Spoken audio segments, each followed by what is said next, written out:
It was July 1944, just outside a small French village the maps barely bothered to name, and in a ditch no wider than a bicycle track, one British rifleman lay perfectly still, breathing through clenched teeth, his face streaked with dust and sweat.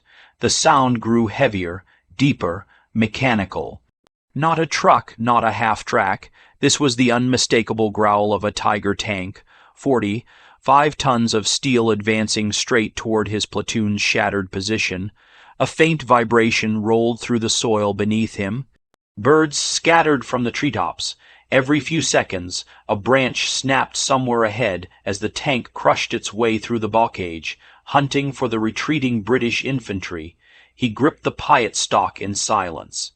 It wasn't supposed to be fired at this range, not this close, not from below the tank, not from this angle, but there was no piot team left, no flank maneuver coming, no armor support, just a rifleman with a half-formed, cracked idea, an idea that every sergeant he'd known had called suicidal.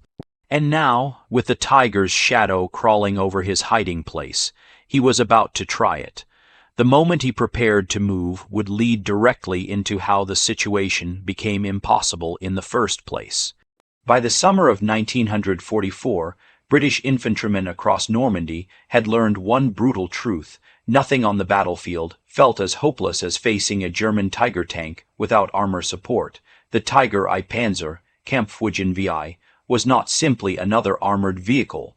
It was a rolling fortress, wrapped in 100 millimeters of sloped frontal steel, and armed with the fearsome 88 mm KWK 36 gun, a weapon capable of punching through Allied tanks at over a mile. Reports spread quickly through the ranks. Sherman's knocked out at 500 meters. Churchill's penetrated through the turret at long range, even direct hits from British 6, Bounders bouncing harmlessly off the Tiger's hull. The tank's reputation grew larger than life. Many British infantrymen swore they could recognize it instantly: the deeper engine note, the slower but confident turret traverse, the heavy clatter of its overlapping road wheels. And in Normandy's tight, claustrophobic bocage, the Tiger's menace multiplied. High hedgerows meant visibility rarely extended beyond 20 or 30 meters. Engagements happened at point-blank range. Armor and infantry stumbled into each other with almost no warning.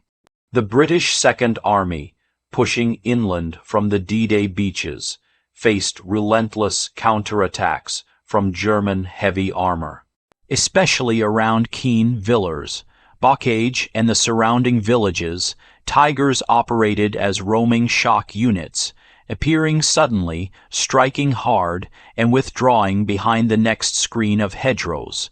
For infantry platoons, this created an impossible pattern. They advanced, took a position, dug in, and then a Tiger would appear to smash through everything they had gained. Anti-tank guns were hard to set up in the dense terrain. Air support couldn't respond in time. And smaller handheld weapons like the piot were powerful on paper, but required suicidal proximity to be effective. By early July, one British company holding a thin perimeter near a farm lane southeast of Keene found themselves in exactly that nightmare scenario. Their forward patrols reported engine noise, tank tracks, German infantry movement. Another counterattack was forming, and this time it sounded heavier, slower, more deliberate, the kind of sound every soldier recognized, the kind that meant a Tiger was coming. And as the rumble grew closer, the impossible situation became clear, one that would force a single rifleman to rely on an idea no one else believed could work. The British position that morning was fragile long before the Tiger arrived. The platoon was part of a company stretched thin across a patchwork of fields, orchards, and sunken lanes. Their orders were simple: hold the line until armor could push forward. But nothing in Normandy held shape for long. The bocage divided their units into scattered pockets of men who could barely see one another, let alone support each other. Overnight, German forces had infiltrated the gaps. small groups of infantry, machine gun teams, and panzer grenadiers moving with practiced precision.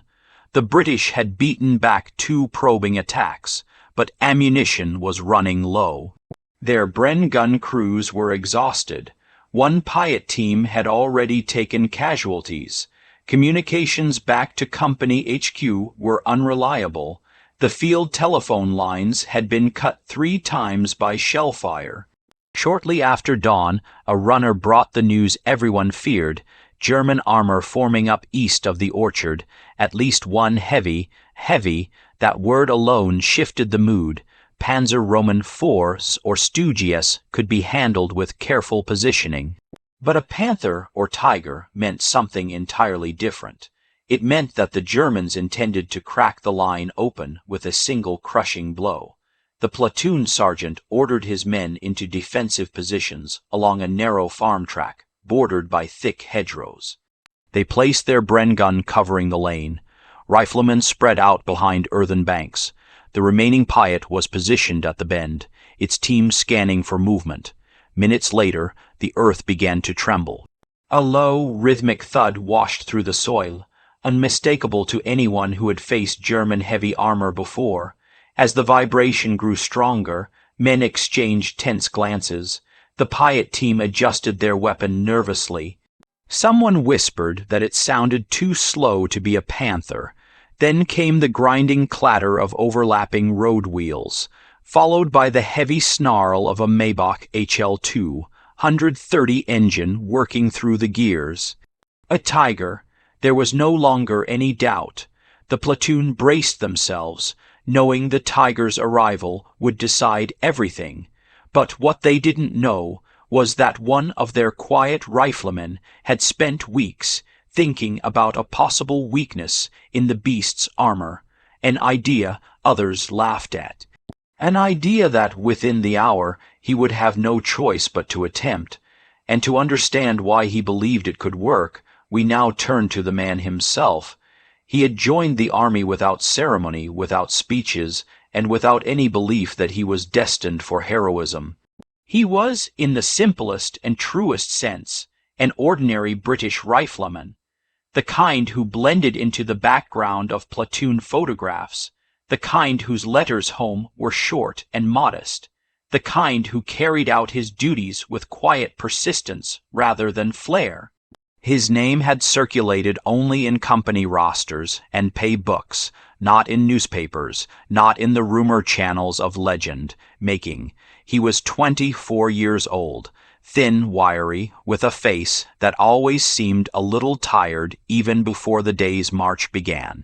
His mates often joked that he looked more like a schoolteacher than a soldier. He rarely replied to the teasing, but he didn't mind it. Silence suited him. He was not the strongest man in the platoon, not the fastest runner. He was not a Bren gunner, nor a radio man, nor a section leader. He carried a rifle. He followed orders. He stayed alive. But beneath that quiet exterior was a habit, something small, something easily overlooked by anyone around him. He observed things. Where others reacted to the battlefield, he studied it. Where others cursed the German armor, he watched how it moved, how its crew behaved under stress, how long it took each tank to pivot or reverse. During the advance inland from the beaches, he had endured several close calls with German vehicles, once sheltering in a drainage ditch as a panther thundered past no more than 8 meters away. Most men remembered the terror. He remembered the details. He remembered the way the panther hesitated before reversing, the instant where its turret angled awkwardly against a hedgerow, the small gap of exposed underside when it crested a sunken lane. It wasn't courage. It wasn't brilliance. It was simply a mind that refused to leave things alone. He thought about problems the same way he'd once thought about broken farm equipment back home. Slowly, methodically, always looking for some overlooked weak point. His section corporal sometimes joked, "You think too much for a rifleman." But thinking was what had kept him sane. It was also what had kept him alive. As the British pushed deeper into Normandy, his encounters with German heavy armor increased. He learned to recognize the distinct mechanical signatures long before the rest of the platoon did: the Panther's sharper acceleration, the Panzer-Roman force chattering idle, and the Tiger, slow, confident, heavy, an engine that didn't growl so much as breathe. Each time a Tiger appeared, the platoon took losses, and each time he noted the same thing. Infantry were terrified not only because of the tank's power, but because they had no reliable method to stop it. The Piat was the only infantry weapon with a realistic chance of penetration, but its range was painfully short. It was awkward to aim, prone to misfires, and weighed almost as much as the man carrying it. Its spring-loaded mechanism required strength and determination to cock under fire, but the rifleman watched the Piat crew's work. He watched the trajectory of its bombs. He watched how armor responded when the projectile hit at different angles. Somewhere during long marches, during sleepless nights, during the grinding fatigue of the Bocage fighting, he began building a theory inside his mind. A theory based on small details others ignored: the tilt of a tank as it crossed uneven ground, the vulnerable turret ring, the momentary angles where even a Tiger could be struck in a way it wasn't designed to withstand. He didn't yet know it, but those quiet observations were forming into something strange, something unconventional, something the others would later call foolish, even cracked. But before the idea would reveal itself, he first had to understand where it came from. And to see that, we must look deeper into the man behind the rifle, into the moments and the memories that shaped the idea everyone else dismissed. Before the war, he had lived a life that no recruiter would ever describe as combat-ready. He grew up on a modest patch of English countryside, fields, hedgerows, and machinery that always needed repairing. His father was a quiet man, much like him, and believed strongly in the value of working with one's hands. Broken tools, jammed gears, rusted hinges, nothing was ever thrown away if it could be mended. The rifleman learned early that everything had a weak point, even when it wasn't obvious. Sometimes it was a bolt worn thinner than its neighbors. Sometimes it was a chain link slightly more strained than the rest. Sometimes it was a hinge pin that sagged when weight pressed from a certain angle. His father simply called it understanding how a thing behaves when it doesn't expect pressure. Those words stayed with him long after he traded farm boots for army-issued boots. In training, he wasn't the fastest shot, nor the best with bayonet drills, but instructors noticed something else. He paid attention. He watched how instructors moved, how weapons handled in rain vs. dust, how armor plates reacted to heat, how engines groaned differently when stressed. He couldn't help it. It was how his brain worked. When the Piat was introduced during his its preparations for Normandy, he was fascinated even though it wasn't his assigned weapon. The spigot launcher was crude, heavy, and unforgiving, but it launched a bomb with surprising force. He asked the Piat crew questions others didn't bother with. How far does the bomb drop at 20 yards? What happens if you hit armor at an angle? What if the ground isn't level? How long does the fuse take if the bomb hits something soft first? Most brushed off his curiosity as nerves or boredom, but he wasn't trying to be clever. He was trying to prepare, because he had already seen what happened when British troops faced Panthers and Tigers head-on. Too many times they fired too late or from the wrong position. Too many times the Piat bomb struck at the wrong angle and slid off harmlessly. He began studying tank silhouettes in the evenings when the platoon rested. He traced turret rings, gun mantlets, and the hull shapes with his finger. He didn't tell anyone. It wasn't something soldiers talked about. Most wanted to forget the tanks until they returned. He wanted to understand them. But what marked him as unusual wasn't his knowledge. It was what he noticed during actual combat. During one clash near the village of Tilly, he saw a tiger reverse over uneven ground, its left track dipping into a shallow depression. For a brief second, the tank's enormous weight shifted awkwardly, exposing a thin line of unprotected steel beneath the turret ring. No one else seemed to care, but to him it was as memorable as a map reference. A second moment came days later. A tiger pivoted sharply to bring its gun to bear, but its turret traverse hesitated, just for half a heartbeat, when the tank angled itself against a hedgerow. Not a mechanical failure, just a momentary strain in the turret ring. A small stall, a pause, a flaw, and then came the critical piece. A Piat cruise bomb fired from an elevated position in a barn loft struck the top edge of a panther's mantlet and ricocheted downward, violently, into the turret interior. The tank burned for hours, 3 tiny observations, unrelated, but tethered in his mind. He began thinking of an idea so unorthodox that he avoided mentioning it even during quiet moments with his section mates. It involved terrain, it involved timing, it involved firing a Piat at a tiger from a position infantrymen were told to avoid at all costs. The idea felt reckless, dangerous, perhaps even delusional, but he couldn't ignore it. Because every time he watched a tiger smash its way through a hedgerow, every time he saw a platoon brace in fear, he knew the truth. Standard tactics weren't enough. Something different was needed. Something everyone else would dismiss as madness. And soon, circumstances would force him to act on it. It began as a whisper of a thought, an intrusive idea that surfaced whenever he watched a tiger grind across rough ground. A thought he pushed away at first because it seemed absurd.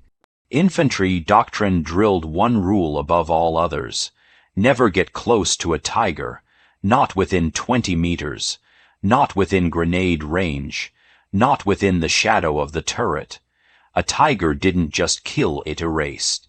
Its coaxial MG could shred hedgerows, its 88 mm could turn cover into vapor, and the weight of the machine alone made any nearby soldier one misjudged step away from being crushed under 50 tons of steel. So the idea he carried silently in his mind felt almost shameful, reckless, naive, but it refused to disappear. He had noticed something that others regarded as irrelevant.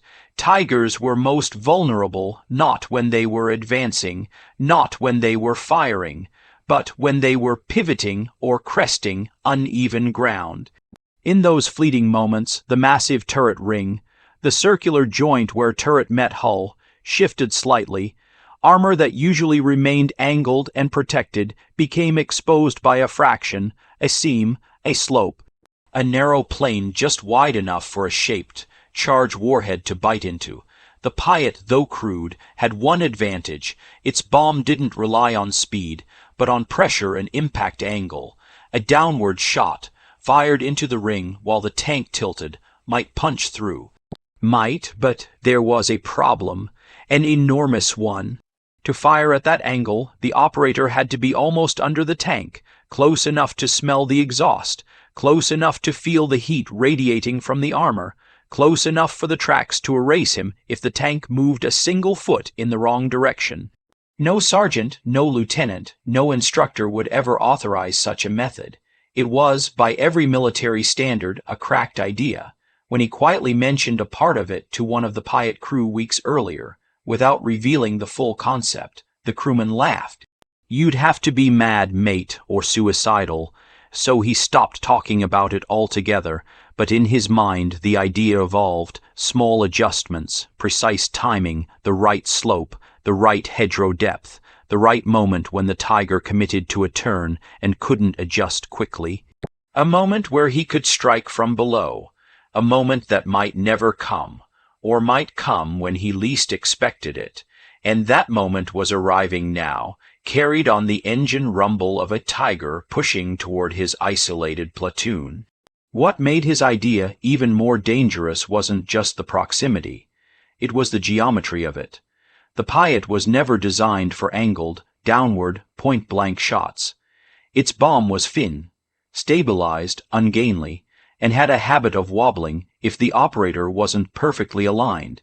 Firing it from below meant accepting every possible failure mode at once, a misfire that left him exposed, a dud that thudded harmlessly against the steel, a bomb striking the wrong plane and skipping off the armor like a stone on water.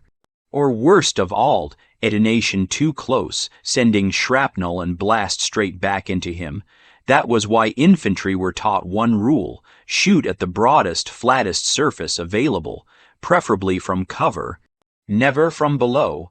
But he couldn't ignore what he had seen in Normandy: tigers struggling for a heartbeat when crossing ditches or climbing the lip of a hedgerow.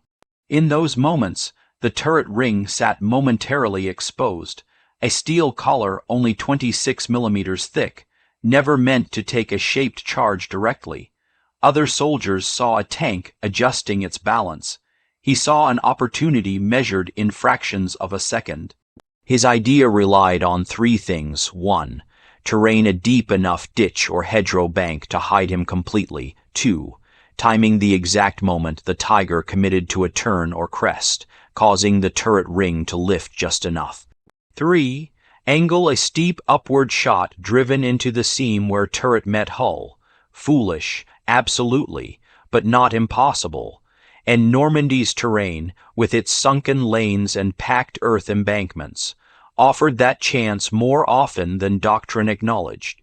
The biggest advantage was psychological. Tank crews rarely expected a close assault from beneath. They feared flanking Piat shots, bazooka teams, or anti-tank guns, but not a lone rifleman hidden in a ditch waiting for them to cross overhead. It sounded insane because it was insane, but that also made it unpredictable. He knew no officer would ever sanction it. He knew no manual mentioned it. He knew no platoon would rely on it. But he wasn't thinking of glory. He was thinking of survival, his own and the men beside him. And as the tiger rolled closer that morning, its engine echoing off the hedgerows, he realized the idea he had kept buried for weeks was about to become his only choice. In the next moments, the battlefield would shift again, and the crisis would escalate beyond anything the platoon had prepared for. The first sign that the German counterattack had begun was the sudden crack of a rifle somewhere beyond the orchard. One shot, then two more. The British platoon stiffened. The Bren gunner tightened his grip. The sergeant whispered for everyone to stay low. Moments later, a mortar shell thumped into the field behind them, spraying earth and smoke over their positions. The Germans were feeling for the weak spots. The platoon had little depth to fall back on. Behind them lay open ground with no cover. Ahead of them, the hedgerow wall that masked German movement. The farm lane they occupied was barely wide enough for a cart, let alone a tank, yet it was the only approach the enemy armor could realistically take. They all knew what that meant. If a tiger came down this lane, there would be nowhere to maneuver, nowhere to flank it, nowhere to scatter. The men tried to conserve ammunition. Bren bursts were short and controlled, aimed at shadows flickering through the foliage. Riflemen fired single shots, careful not to reveal their exact positions. The Piat team waited tensely at the bend in the track, scanning for the silhouette of a tank. But something was wrong. The enemy infantry fire was too light, probing but not committed. It felt like a screen, a distraction. And then they heard it, a deep rolling growl, low throttle, steady revolutions, the unmistakable sound of a Maybach engine pushing a heavy chassis through second gear. The tiger. The sound reverberated along the hedgerows like distant thunder. Every man in the platoon felt it. The Bren gunner swallowed hard. The sergeant clenched his jaw. One of the younger riflemen muttered something under his breath, a prayer or a curse. No one could tell. The platoon's single Piat crew shifted anxiously, repositioning themselves a few feet back, trying to find an angle that would allow a shot before the tiger fired its first round. But the hedgerows blocked their line of sight. They had only a sliver of the lane visible. If the tank entered that bend angled just slightly, the Piat bomb would likely deflect, or miss entirely. The rifleman saw it too, and an uncomfortable truth settled in his mind. If that Tiger came through the bend at full speed, the Piat crew wouldn't get a chance. The Bren gun wouldn't stop it. The rifles wouldn't slow it. His platoon would be crushed, one hedgerow at a time. The crisis was building, and the tank was still coming. The rumble grew louder, vibrating through the packed earth beneath their boots. Leaves trembled on the hedgerows. Dust drifted from branches overhead. The Tiger wasn't advancing quickly. It didn't have to. It moved with the deliberate confidence of a machine that had never feared a Piat or a rifleman in its life. Then the first shockwave hit. A blast punched through the lane as the Tiger fired blind through the hedgerow, its 88mm shell tearing a hole in the earth bank and showering the platoon in dirt. Men ducked, someone screamed. The Bren gunner lost his grip on the weapon as the concussion rattled his nerves. A second shell followed, closer this time. The Piat crew scrambled backward, dragging their launcher with them. One of the two men stumbled, clutching his shoulder. Shrapnel or a twisted muscle. It didn't matter. They were shaken, disoriented, and the Tiger hadn't even rounded the bend yet. More German infantry fire joined the attack. MG-42 bursts struck the hedgerow tops, snapping branches. Mortar rounds fell behind them, adjusting, bracketing. The platoon was being pinned in place, forced to duck and scatter just as the Tiger prepared to enter the lane. Then came the worst blow of all. The Bren gun jammed. The gunner cursed, trying to clear it, but the bolt stuck fast. Their only sustained firepower was gone at the exact moment they needed it most. The sergeant tried to shout orders, but his voice was drowned out by the metallic roar of the Tiger's engine, now echoing directly down the lane. The Piat team repositioned again, but the hedgerow blocked their view entirely. They were blind. If the Tiger came in angled to the right, just a few degrees, they would have no shot, and even if they did fire, the bomb might strike glancingly and bounce off. The rifleman, crouched deeper in the ditch than the others, felt his chest tighten. This was the scenario he had feared. This was the moment his idea had been built around, not theory, not talk, a real Tiger. A real lane, a real platoon about to be overrun. The tank's shadow flickered on the hedgerow, the ground shook, leaves cascaded from above. The crisis wasn't coming anymore, it had arrived, and what happened next would push the platoon into complete chaos. Seconds before his cracked idea became their only hope. The Tiger burst through the bend in the lane with the grinding fury of a collapsing wall. Branches snapped beneath its tracks. Earth fanned upward as its hull crushed into the packed soil, widening the path with brute force. The platoon had seconds, no more. The first thing the rifleman felt was the pressure wave, not from a shell, but from the sheer mass of the tank forcing air outward as it lunged into the lane. The 88mm fired immediately. The shell tore past the Piat team, smashing into the hedgerow behind them and exploding in a shower of dirt and burning splinters. The blast threw one of the crewmen sideways, knocking him unconscious. The other crawled desperately behind a root structure, dragging the Piat with him, but it was useless. He had no line of sight, no partner to reload, no time. The sergeant shouted for the Bren gunner, "Get that bloody thing working," but the gunner couldn't even hear him. His ears rang from the concussion. He slapped the weapon uselessly, tears of frustration streaking the grime on his face. The Tiger kept coming. Its machine gun opened up, sweeping the hedgerow in a violent arc. Branches erupted, leaves shredded. Bullets scythed through the foliage and tore into the embankment where the riflemen hid. Two men scrambled backward, trying to reach a shallow depression farther up the lane. One made it, the other fell face, first as a burst of MG fire caught him in the legs. His cries were lost beneath the roar of engines and the mechanical scream of steel links grinding against stone. Mortars thumped in again, closer. A round landed almost directly in the center of the platoon line, blowing a crater that scattered earth over half the position. Men staggered, dazed, choking on dust and cordite.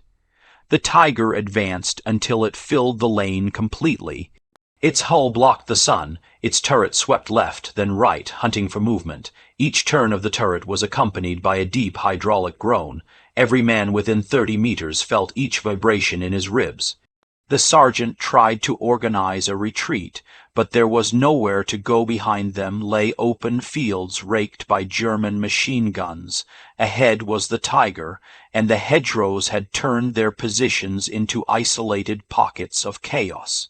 The rifleman stayed pressed against the damp soil of the ditch, heart hammering. He could see the Tiger's lower hull now, inches above him, the armored belly smeared with mud and vegetation. The smell of hot metal and engine fumes washed over him, thick and suffocating.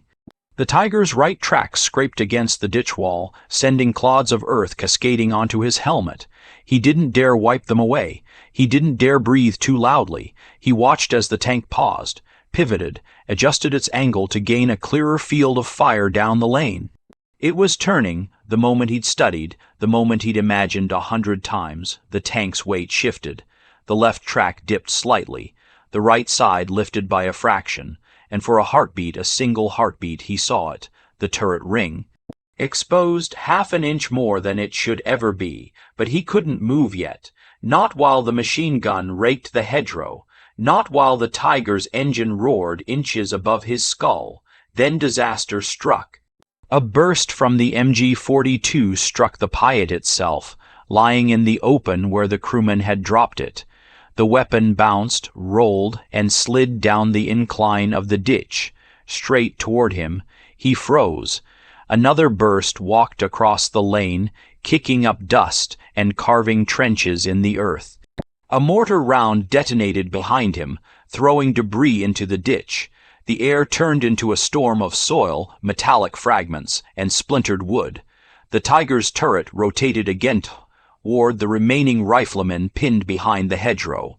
If it fired now, the platoon would be finished, not routed, wiped out. The rifleman felt the Piat stop against his boot. In that moment of complete chaos, with men screaming, weapons failing, the Tiger towering over them, he knew the truth. There would be no rescue. No help, no second chance. If his idea didn't work, his platoon would die. He reached slowly, carefully, for the Piat. The turret ring was still exposed. The Tiger was still pivoting. The moment he had imagined was happening right now in the middle of the worst chaos he had ever seen. And with that realization, he took a breath, braced the weapon, and prepared to rise into the shadow of the Tiger itself. The miracle, or the catastrophe, was seconds away. He had rehearsed this moment only in his mind, never in reality, never under fire, never with a 50-ton German tank clawing at the earth above him. Yet every sensation felt unnervingly familiar, the weight of the Piat, the angle of the ditch wall, the timing of the Tiger's pivot, the narrow seam beneath the turret. Except now, the heat of the Tiger's exhaust washed across his face, and clumps of mud shook loose from the undercarriage with each shudder of the engine. He moved with deliberate control, every motion slow, quiet, precise. He planted one knee firmly against the ditch wall. He braced the Piat stock against his shoulder. He angled the barrel upward, steeper than any training manual had ever intended. Above him, the Tiger continued to pivot.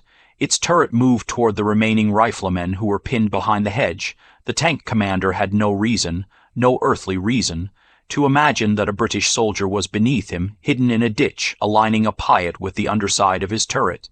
The rifleman exhaled, a calm, controlled breath, just like he had taught himself during moments of fear. The turret ring was fully visible now, exposed by the tilt of the hull. The armor plate beneath it was not thick enough to resist a shaped charge at point-blank range. The Piat bomb didn't rely on velocity. It relied on chemical pressure.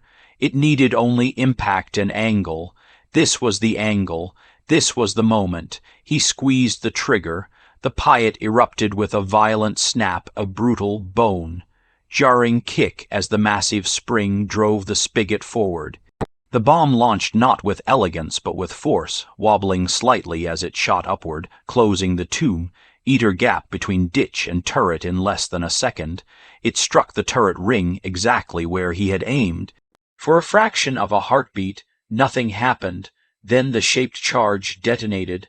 The blast punched upward into the ring like a hammer driving a chisel.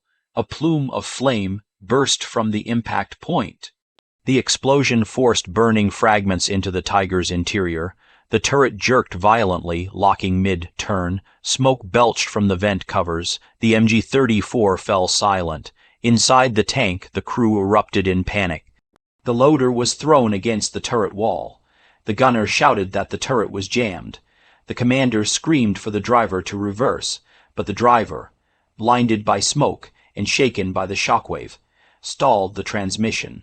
The tank lurched backward, then forward, then shuddered to a halt. A second explosion sounded inside, ammunition cooking from the heat. Flames licked the cupola. Black smoke poured from the engine deck. The platoon, stunned, rose from their positions. The Bren gunner stared, mouth open, forgetting his weapon entirely. The sergeant blinked in disbelief before shouting, "They're pulling out. Hit him while they're turning." German infantry who had been advancing behind the Tiger faltered as the massive machine, meant to be their hammer, now belched smoke like a dying furnace. Some hesitated, others fled outright. Without the Tiger's firepower, their assault lost cohesion instantly.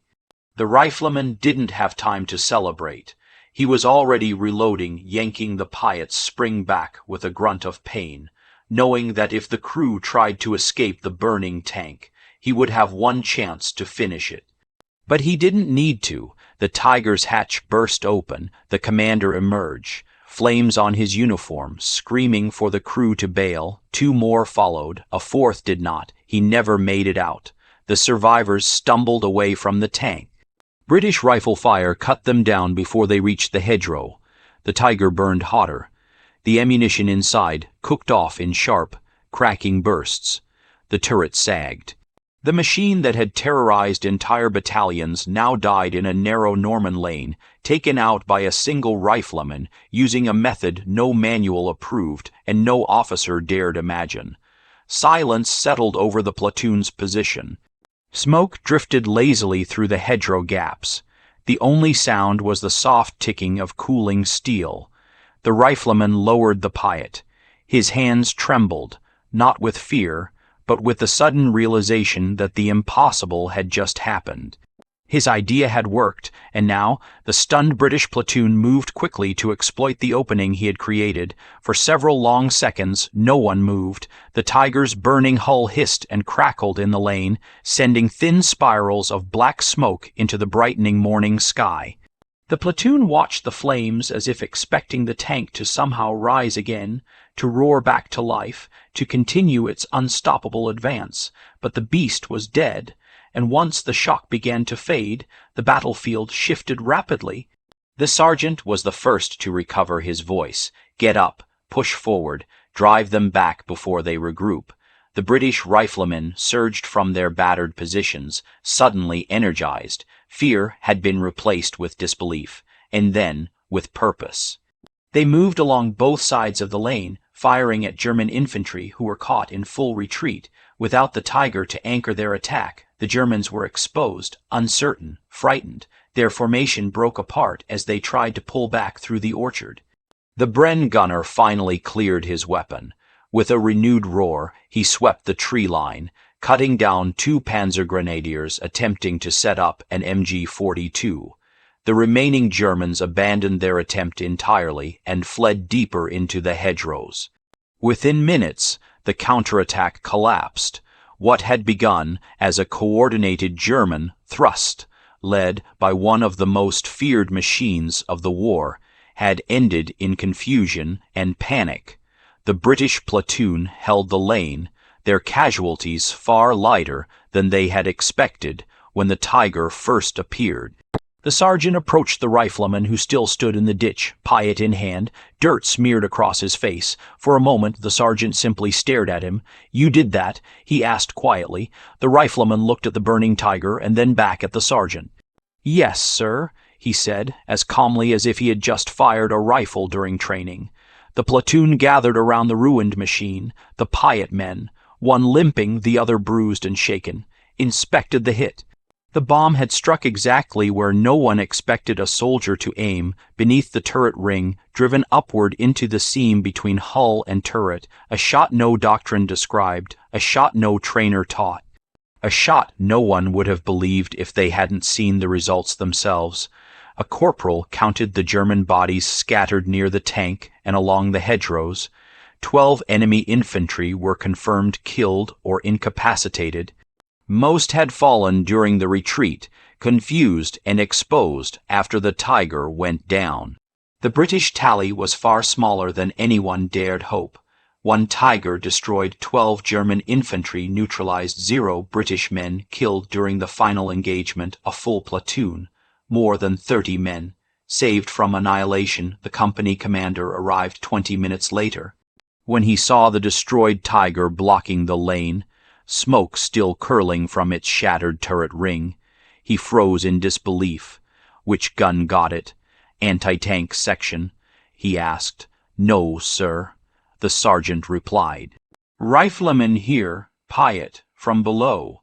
The commander stared at the rifleman, then at the ditch, then at the tank. "For God's sake, from below, that close?" "Yes, sir," the sergeant said, "closer than I'd ever want to be."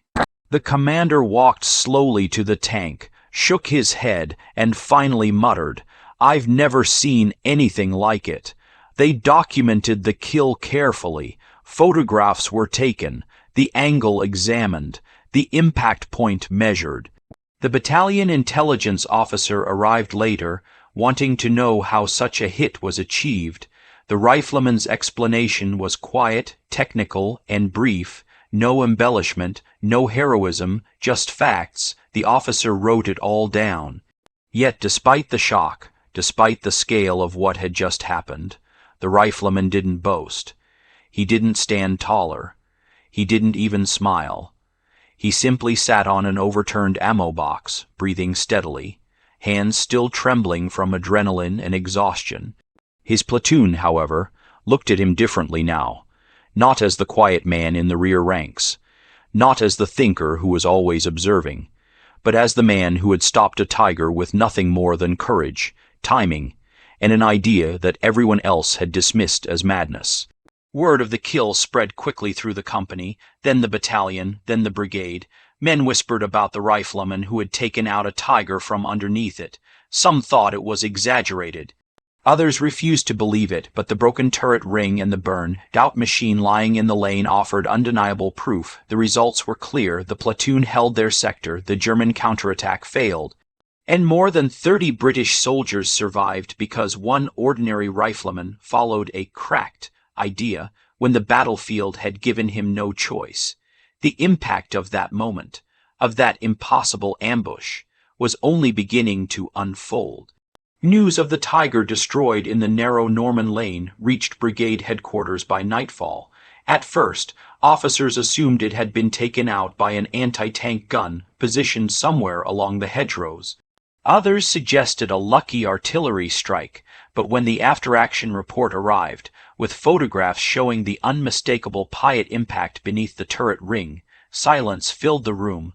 A single rifleman had done something most armored units struggled to achieve. The report circulated upward. Regimental historians examined it. Intelligence officers compared it with other accounts from the Bocage, and slowly the significance became clear. This wasn't just a lucky shot. It was a demonstration of a vulnerability long suspected, but rarely exploited. The turret ring, struck from below at a sharp upward angle, could be breached even on a tiger. Within weeks, snippets of the rifleman's technique began appearing informally in briefings across the division. It wasn't written into doctrine, not officially, but platoon leaders mentioned it during quiet moments. sergeants passed it on to new piot gunners, and infantrymen began paying closer attention to terrain, ditches, and the shifting angles of German tanks. It wasn't a tactic to rely on. It wasn't something anyone wanted to try, but in the right moment with desperation as the only instructor it could work, and that alone meant lives might be saved. Across Normandy, British and Canadian troops fought dozens more engagements against tigers and panthers. In a few rare cases, infantrymen attempted close assaults using hedgerow depressions or sunken lanes. None were quite as dramatic as the ditch ambush that morning, but several German tanks fell to similarly unconventional attacks, each one echoing the same lesson. In the bocage, angles mattered. Terrain mattered. Timing mattered. Even the thickest armor could be beaten if a man was willing to seize a moment that lasted barely a heartbeat. As for the rifleman, he never sought recognition. When his company commander recommended him for decoration, he responded with uncomfortable modesty, insisting he had simply done what needed to be done. He declined special duties, declined offers to transfer to a piot team, and chose to remain with his platoon, quiet, steady, dependable. He fought through the rest of the Normandy campaign, through the push to the Seine, through the bitter autumn battles in Belgium, through the cold advance into the Reichswald in early 1945. His comrades said he never changed. He still observed. He still noticed things others didn't. He still repaired broken kit with the same patient focus he had learned on his father's farm. After the war, he returned home without ceremony, just as he had left. He worked the land again, fixing machinery, tending fields, living a life entirely removed from the violence of Normandy's hedgerows. He rarely spoke about the war, and when he did, he barely mentioned the tiger. If pressed, he would shrug and say it was just the angle, right place, right time. His platoon remembered more than that. They remembered the moment the tiger's turret jammed, the moment the machine gun fell silent. The moment the impossible happened because one man refused to surrender to fear. Years later, one of his comrades, now an old man, wrote in a regimental memoir, "We lived because he did what none of us dared. It wasn't training or luck. It was the sheer will of a quiet lad who thought too much, and saved the lot of us." Modern historians examining late war British infantry tactics still reference the incident. It stands as one of the clearest examples of how unconventional thinking, grounded in observation, not fantasy, could break even the strongest weapon of the German army. The Tiger tank, symbol of Wehrmacht invincibility, had been undone not by artillery, armor, or air power, but by a single rifleman lying in a ditch, trusting an idea no one else believed, and in the end that is the heart of the story. A moment where courage looked nothing like glory, a moment where survival depended on seeing what others missed, a moment where one man's so-called cracked idea changed the fate of an entire platoon. Because the truth is simple, the tiger never expected danger from below. No one did, except him, and as the smoke cleared on that narrow Norman lane, a fact became undeniable. None of it would have happened without one man's stupid idea.